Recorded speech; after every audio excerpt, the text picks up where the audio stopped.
For more than 60 years, Mick Jagger has lived under a microscope. Every move analyzed. Every relationship dissected. Every interview picked apart for hidden meaning. But despite decades in the spotlight, there has always been a strange distance between the public version of Mick Jagger and the real person underneath it all. He mastered the art of revealing just enough while never fully opening the door. And maybe that is why the things he has started admitting in recent years feel so significant. Because when you put the pieces together, the picture that emerges is far more complicated than the legend people thought they knew. If you really want to understand Mick Jagger, you cannot start with the fame or the stage performances or even the music itself. You have to start with Keith Richards. Because their relationship shaped almost everything. It built the Rolling Stones. It fueled some of the greatest songs in rock history. And at times, it nearly destroyed both of them. They first met as children, then reconnected years later on a train platform in Dartford in 1961. Richards noticed Jagger carrying rare American rhythm and blues records, music that was incredibly hard to find in England at the time. That shared obsession changed both of their lives. Soon they were playing music together, living together, writing together, and slowly becoming something far bigger than either of them could have imagined. But behind the mythology of the Glimmer Twins partnership was something far more difficult. In recent years, Jagger has admitted more openly than ever that his relationship with Richards has often been exhausting and deeply complicated. Not because of simple creative disagreements, but because Richards spent much of the 1970s trapped in severe addiction. Jagger has described what it was like trying to work beside someone spiraling through substance abuse while still carrying the pressure of keeping one of the biggest bands in the world functioning. And what makes his comments so revealing is what he admits he never knew.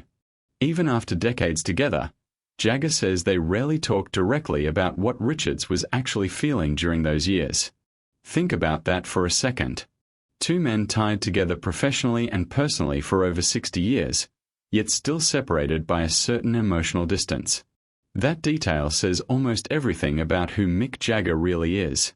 Observant, controlled, present, but always keeping part of himself protected behind glass. And that distance never fully disappeared. Over time, another tension grew between them. Keith Richards increasingly saw himself as the guardian of the Rolling Stones' soul, the person protecting the band from commercial compromise. Jagger became the strategist, the businessman, the organizer behind the tours, deals, branding, and survival of a global empire. Richards criticized him publicly for it, sometimes brutally. There were moments fans genuinely believed the band might collapse for good. But Jagger eventually admitted something important. He stopped expecting the disagreement to ever fully disappear. He accepted that he and Richards simply view the Rolling Stones differently. And maybe they always will. But that is where the story gets even darker. There is one event that changed Mick Jagger forever, whether he likes discussing it or not. Altamont. The concert at Altamont Speedway in December 1969 has become one of the most infamous moments in rock history. A free Rolling Stones concert in California. Poor planning. Minimal security. Hell's Angels members hired to help control the crowd. Violence almost immediately breaking out. And by the end of the night, 4 people were dead. One of them was 18-year-old Meredith Hunter, whose killing was captured on camera during the concert itself. For decades, Altamont became a symbol. Historians called it the death of the 1960s. The moment peace and idealism collapsed into violence and chaos. But Jagger has repeatedly pushed back against that interpretation. Not because he denies what happened, but because turning it into a cultural symbol removes the human reality of it. To Jagger, it was not about the end of an era. It was about the horrifying fact that someone died at an event his band organized. That stayed with him. And then, years later, he learned something even more disturbing. According to former FBI accounts that surfaced decades afterward, members of the Hells Angels were allegedly furious over Jagger publicly criticizing them after Altamont. So furious that they reportedly planned to attack him at his home in the Hamptons. The alleged plan involved reaching the property by boat to avoid security. But according to those reports, Bad weather forced them to turn back before they arrived. The most shocking part? Jagger says he never knew any of this at the time. Imagine discovering years later that people may have plotted to kill you, and nobody ever warned you. Not security. Not authorities. No one. Jagger later admitted that learning about the alleged plot changed the way he thought about fame, visibility, and the unseen consequences that come with speaking publicly. It forced him to realize that danger could exist around him without him even knowing it. And maybe that realization explains part of the emotional distance he always maintained. But long before the fame and chaos, there was a completely different Mick Jagger growing up in wartime England. He was born in Dartford, Kent, in 1943. His father was a physical education teacher. His mother worked as a hairdresser. By his own description, the family was ordinary. No luxury. No celebrity connections. Just a home where people entertained themselves because there were few distractions outside the house. Jagger says that was where his instinct to perform first appeared. Making people laugh. Holding attention. Controlling the energy in a room. Then came American rhythm and blues. As a teenager, Jagger became obsessed with the sound. The rawness. The freedom inside it. To him, the music represented something missing from post-war English life. It felt rebellious and alive. When he and Keith-Richards bonded over those records, they were not just sharing musical taste. They were reaching toward another world entirely. But when the Rolling Stones finally arrived in America in 1964, the reality shocked him.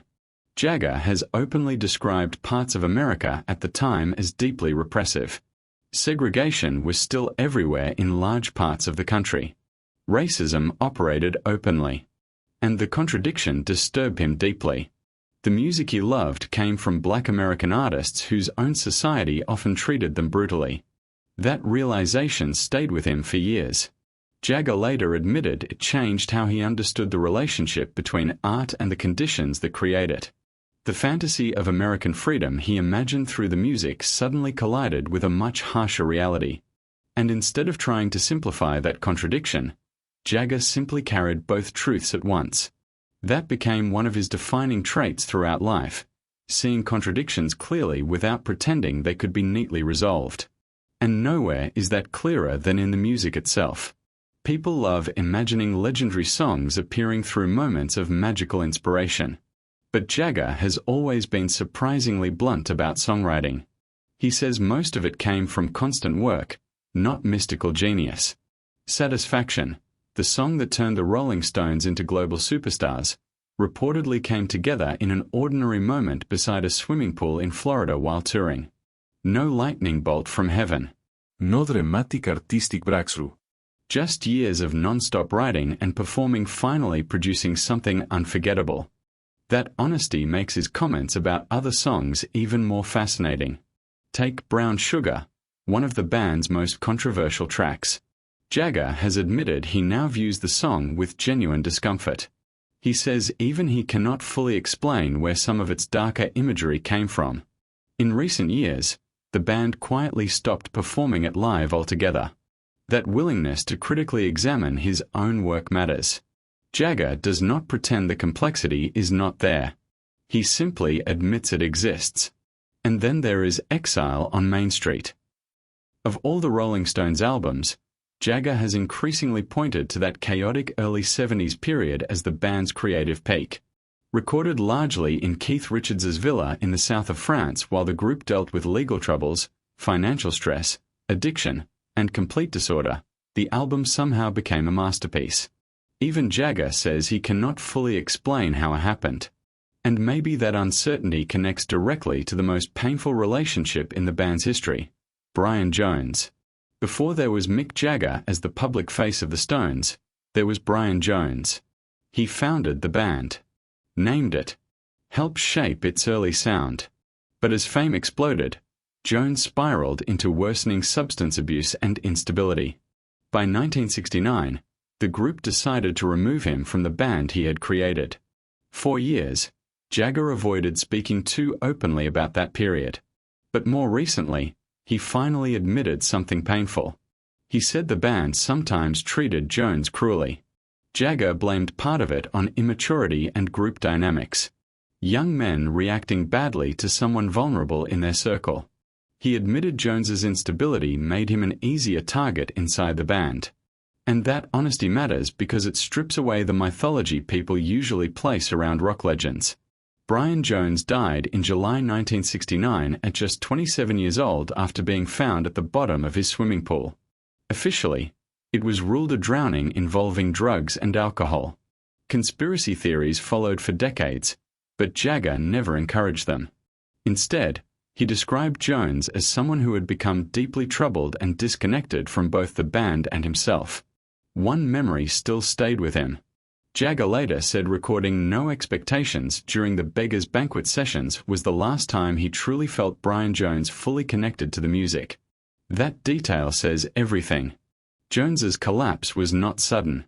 It happened slowly, painfully, in front of the people closest to him. And once you understand Brian Jones, you begin understanding Keith Richards differently too, because the pattern becomes impossible to ignore. For much of his life, Mick Jagger has remained tied to brilliant but self-destructive people whose problems affected everyone around them. He carried those relationships while also carrying the responsibility of keeping the Rolling Stones alive. That required far more than physical stamina. It meant surviving crises that could have destroyed most bands many times over. Death, addiction, and now, after decades of carefully controlling the distance between his public image and his private reality, he finally seems more willing to let people see the complicated truth underneath.